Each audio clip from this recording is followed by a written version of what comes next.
થયો પ્રારંભ. વડોદરા શહેર ટ્રાફિક પોલીસ દ્વારા 1 ચલણનો થયો પ્રારંભ. પોલીસ કમિશનર નરસિંહા કુમાર દ્વારા આજથી કરાયો પ્રારંભ. 74 POS મશીન દ્વારા 74 જંકશન પર વસૂલ કરવામાં આવશે દંડ.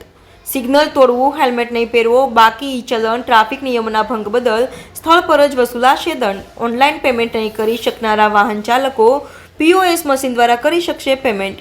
નાગરિકોને ટ્રાફિક નિયમનનું પાલન કરવા શહેર પોલીસ કમિશનરનું આવેદન. એક હેન્ડહેલ્ડ ડિવાઇસનું આજની તારીખે સમગ્ર રાજ્યમાં, સમગ્ર દેશમાં વન ચલાન, વન નેશન વન ચલાન અત્યારે કાર્યરત છે. આના માધ્યમથી સમગ્ર દેશમાં એક જ પ્રકારના ચલન એક ઇન્ટિગ્રેટેડ ડેટાબેઝના માધ્યમથી આપણે ઇસ્યુ કરીએ છીએ, જેથી કરીને પોલીસ, RTO અને અન્ય વિભાગો સંકલિત પ્રયાસથી વાયોલેટર સુધી આપણે પહોંચી શકે. એક પણ વાયોલેશન કર્યા પછી બચી ન શકે તે માટે આપણા એક ઇન્ટિગ્રેટેડ સિસ્ટમ બેસાડી છે. આમાં પોલીસ છે, RTO છે અને કોર્ટ પણ છે. આ માધ્યમથી આપણે વર્ચ્યુઅલ કોર્ટના માધ્યમથી પણ આપણે આના નિકાલ કરવાનો પ્રયાસ કરીએ છીએ.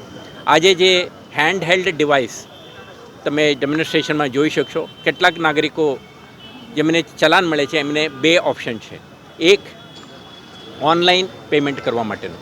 ઓનલાઈન પેમેન્ટ કરવા માટે credit card, debit card internet બેન્કિંગના માધ્યમથી કોઈપણ ચલાન સામે પેમેન્ટ કરી શકશે. આના માટે echallan.parivan.gov.nic જે પોર્ટલ ઉપર જઈને આપણા રજિસ્ટ્રેશન નંબર કે એમના ચલાન નંબરના આધારે પેમેન્ટ કરી શકે છે. બીજો ઓપ્શન છે, કેટલાક નાગરિકોના પાસે કાર્ડ નથી, ઓનલાઈન ટ્રાન્ઝેક્શન કરવા માંગતા નથી, એવા કિસ્સામાં ઓવર ધી કાઉન્ટર પેમેન્ટ માટે તમે CP ઓફિસમાં કે ACP ઓફિસમાં જઈને પણ કેશ પેમેન્ટ પણ કરી શકે છે.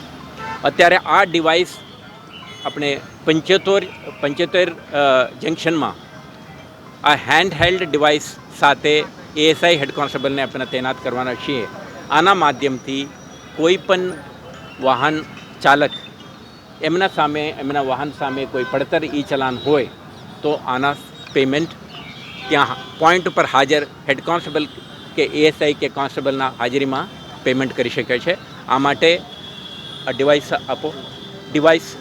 ડિવાઇસમાં જ સુવિધા છે. આમાં કાર્ડ સ્વાઇપ કરી શકીએ, અમને debit card, credit card insert કરીને ઓન ધી સ્પોટ પેમેન્ટ કરી શકે. નહીં તો તમારા પાસે UPI હોય, ફોનપે હોય, તો તમારા ગૂગલ પે હોય, એવા સિસ્ટમને પણ તમે વાપરીને આ ઓન ધી સ્પોટ તમે પેમેન્ટ કરી શકશો. આ ડિવાઇસ દરેક 75 જંકશનોમાં હેડ કોન્સ્ટેબલના હાથે હશે. આ હેડ કોન્સ્ટેબલ એક એવા જંકશનમાં ઊભા હશે જેમાં વ્હીકલ થોડા ડિટોર લઈને સાઈડમાં ઊભા રહીને ઓફિસ જતી વખતે, પરત આવતી વખતે પોતાના કામકાજ માટે બહાર નીકળ્યા હોય તો 2 મિનિટમાં હેડ કોન્સ્ટેબલ સમક્ષ ઉપસ્થિત થઈને એક પારદર્શક અને ટેકનોલોજી આધારિત માધ્યમથી અને ઓન ધી સ્પોટ પેમેન્ટ કરીને નીકળી શકે છે. એમને રિસીપ્ટ પણ ઓન ધી સ્પોટ આપવામાં આવશે. આ પારદર્શક ટેકનોલોજી આધારિત વ્યવસ્થાથી આજની તારીખે જે વન નેશન વન ચલાન માધ્યમથી જે ચલાનો આપણે ઇસ્યુ કરીએ છીએ, કેટલાક ચલાન પેમેન્ટ નથી થતું. આપણા ધ્યાન ઉપર આવેલ છે કે કેટલાક નાગરિકોને મલ્ટિપલ ચલન પડતર છે તો પણ પેમેન્ટ નથી કરી શકતા. કેટલાકના ઈચ્છા હોય તો પણ એમને ઓનલાઈન સુવિધા ના હોવાના કારણે કદાચ ના કરી શકતા હોય. હું માનું છું કે આ હેન્ડહેલ્ડ ડિવાઇસ આવા નાગરિકોને વધુ ઉપયોગી, અનુકૂળ અને સમય બચાવવા માટેનું એક ડિવાઇસ તરીકે ઉપયોગી રહેશે. તો વડોદરા શહેર નાગરિકોને હું અપીલ કરવા માગું છું, જ્યારે પણ તમારા ઘર આંગણે કે તમારા મોબાઈલ ઉપર વન નેશન વન ચલાન વાયોલેશન અંગેનો ચલાન તમને મળે, આ કોઈ પોલીસ તમારા પાસે દંડ વસૂલ કરવા માંગે છે આનું સિગ્નલ નથી. આ તમે કોઈ જંકશનમાં તમે ઘરથી નીકળેલા ઓફિસ કે સ્કૂલ કે બજાર કે મોલ પહોંચતા પહેલાં તમે નિયમોનો ભંગ કરી છે. પોતાના સુરક્ષા અને સમુદાયના સાથી નાગરિકોના સુરક્ષા તમે કોમ્પ્રોમાઇઝ કરી છે. એટલા માટે આ દંડનું એક ચલાન તમારા માટે આવ્યું છે.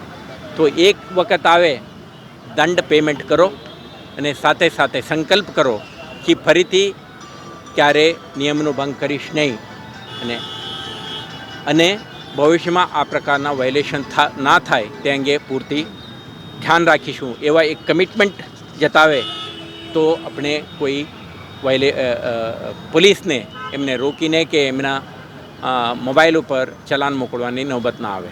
મારા અપીલ છે માર્ગ સુરક્ષા અંગે ખાસ કરીને હેલ્મેટ પહેરો, સીટ બેલ્ટ પહેરો અને સિગ્નલને આદર કરીને રિસ્પેક્ટ આપીને સ્ટોપ એટ સિગ્નલ્સ.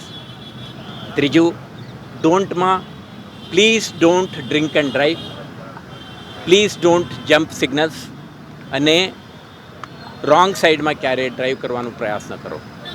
પોતે સુરક્ષિત રહો, સાથી નાગરિકો અને સમુદાયના સભ્યોના સુરક્ષા અંગે પણ ખ્યાલ રાખો, ધ્યાન રાખો અને એક જવાબદાર નાગરિક તરીકે, જવાબદાર નગરવાસી તરીકે ટ્રાફિક પોલીસને સન્માન અને સંકલનથી આ રીતે કામ કરો. વડોદરા શહેરને માર્ગ સુરક્ષાની ક્ષેત્રમાં એક સુરક્ષિત શહેર તરીકે આપણે એસ્ટાબ્લિશ કરવામાં શહેર પોલીસને સફળતા મળશે.